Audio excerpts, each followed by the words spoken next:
ជំរាបសួរពុកម៉ែបងប្អូនចាថ្ងៃនេះខ្ញុំចង់មកបកស្រាយអំពីនិមិត្តសញ្ញាអក្សរអិមតិចណាដើម្បីកុំឲ្យបងប្អូនចាដែលគាត់រៀនមើលដំបូងអីហ្នឹងឬគាត់មិនដែលនឹងដឹងពីរបៀបមើលមិនចេះសោះកុំឲ្យគាត់យល់ច្រឡំណាចាឥឡូវយើងមើលទៅលើខ្សែជីវិតគាត់មុនគេចានេះក៏ខ្សែជីវិតរបស់គាត់បន្ទាប់មកក៏ខ្សែខួរក្បាលចាចុងក្រោយគេគឺខ្សែបេះដូងចាបន្ទាប់មកទៀតចាក៏មានខ្សែមួយចាខ្សែវាសនាចាឡើងកាត់ពីខ្សែខួរក្បាលមកដល់ខ្សែជីវិតភ្ជាប់គ្នាបានចេញជាទម្រង់អក្សរអិមដោយបងប្អូនឃើញណាចាជាទូទៅដូចខ្ញុំធ្លាប់បញ្ជាក់ដែរសម្រាប់វិជ្ជាមើលបាត់ដៃឲ្យតែបងប្អូនចេះច្បាស់លាស់ជាក់លាក់គឺមិនងាយនឹងមើលខុសទេទម្រង់បែបនេះគេហៅអក្សរអិមដែរណាបងប្អូនចាតែអិមបែបនេះគេហៅថាអិមអត់ខ្សែជំនួយណាចានេះចាជំគូឲ្យមើលទួលចានៃម្រាមទាំង4របស់គាត់គ្មានខ្សែជំនួយអីទាំងអស់ចារលោងស្រិលស្អាតមែនទែនយើងមើលខ្សែចាអាជីវកម្មខ្សែអាជីវកម្មជំនួយអីក៏អត់មានដែររលោងស្អាតចាបន្ទាប់ពីនឹងទៀតយើងទៅមើលលើខ្សែចំណូលរបស់គាត់ក៏រលីងស្អាតទៅទៀតគ្រាន់តែថាបានទួលនឹងវាខ្ពស់យោងចឹងណានិយាយរួមទៅអត់មានអីជំនួយទេគាត់បានតែខ្សែជំនួយមួយចានេះណាខ្សែវាសនារបស់គាត់ខ្សែវាសនាដែលចេញអំពីខ្សែខួរក្បាលហើយចាឈប់ត្រឹមចាខ្សែបេះដូងបែបនេះណាចាអញ្ចឹងគឺមានន័យថាគាត់មានឱកាសក្នុងការរលុយដែលគេហៅថាវាសនាដែរបានតែ10ឆ្នាំទេពី40ដល់50អញ្ចឹងណាចាអញ្ចឹងក្នុងរយៈពេល10ឆ្នាំសួរថាបងប្អូនអាចរកលុយការជាសិទ្ធិបានទេតាមដែលបងប្អូនគិតថានិមិត្តសញ្ញានៃអក្សរអិមគឺការជាសិទ្ធិអ្នករស់ស៊ីដែលជោគជ័យធំហ្នឹងចា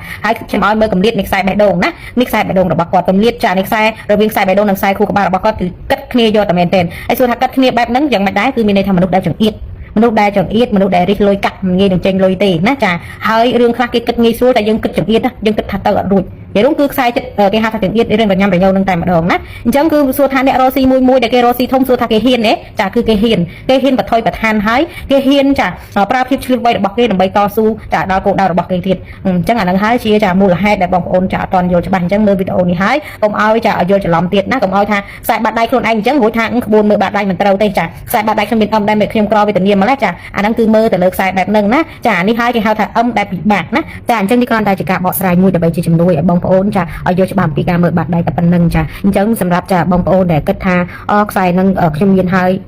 យអ្នកដែលទូទីនឹងថាខ្ញុំមានហើយតម្រង់បាត់ដៃអក្សរអឹមអីបើមានតម្រង់បែបនេះកុំអង្គុយចាំជោគវាសនាចាបាត់ដៃនេះត្បិតតែគាត់ចាអត់មានខ្សែជំនួយមែនប៉ុន្តែគាត់បានភាពឆ្លៀសវៃរបស់គាត់ដែរអញ្ចឹងករណីដែលគាត់ចាយកប្រពន្ធដែលគេមានខ្សែដៃគេហៅថាសកម្មព្រោះដៃគាត់នេះដូចខ្ញុំធ្លាប់បង្ហាញវីដេអូមុនអញ្ចឹងជាប្រភេទដៃអកម្មបើសិនជាករណីយកប្រពន្ធដៃសកម្មចាហើយគាត់ប្រើភាពឆ្លៀសវៃរបស់គាត់រស់ស៊ីនៅក្នុងអាយុពី40ដល់50ហ្នឹងក៏ចាគាត់មិនជាក្រអីលំបាកដែរចាជីវភាពរបស់គាត់ណាមិនលំមគាត់ថាដោយការរំពឹងទុករបស់បងប្អូនថាអឹមសេដ្ឋីអីហ្នឹងវាមិនអាចដល់សេដ្ឋីទេណាច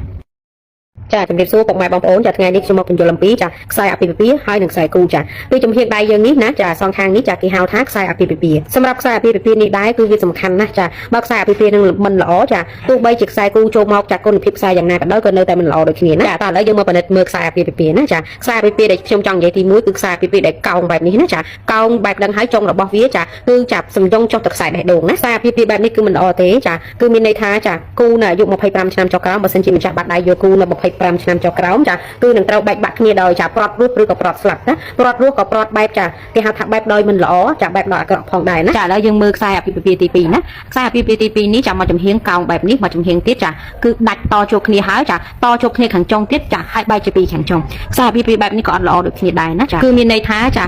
ខ្សែអាពាហ៍ពិពាហ៍បែបនេះគឺម្ចាស់បាត់ដៃរៀបការហើយគឺហត់នឿយណាស់ចាហត់នឿយណាស់ចាបើមានកូនទៀតធ្វើជាឪពុកផងម្ដាយផងចាធ្វើជាចាម្ដាយផងឪពុកផងអញ្ចឹងទៅណាចាហើយមានចាគេហៅថា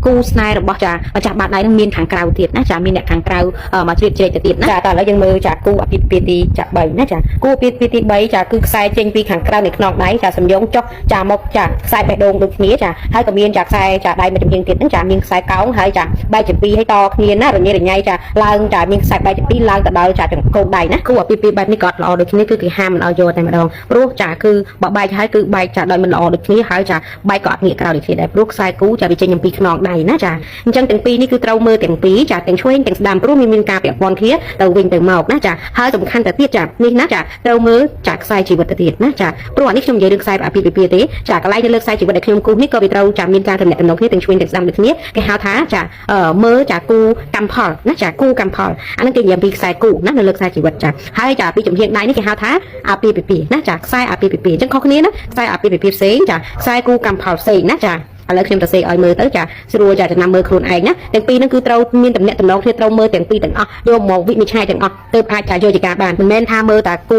អាពាហ៍ពិពាហ៍ពីចំហៀងហ្នឹងឃើញថាខ្សែអាពាហ៍ពិពាហ៍គេមិនល្អដឹងតែអត់មានគូអត់ល្អណាអាស្រ័យលើកន្លែងចាគូកម្មផលទៅទៀតតែគូហ្នឹងចាជាគូពីអតីតហើយគូហ្នឹងវាយ៉ាងម៉េចដែរនិយាយរួមតទៅនឹងកម្មផលពីអតីតនឹងឯងណាចាអាហ្នឹងគឺទើបលម្អិតណា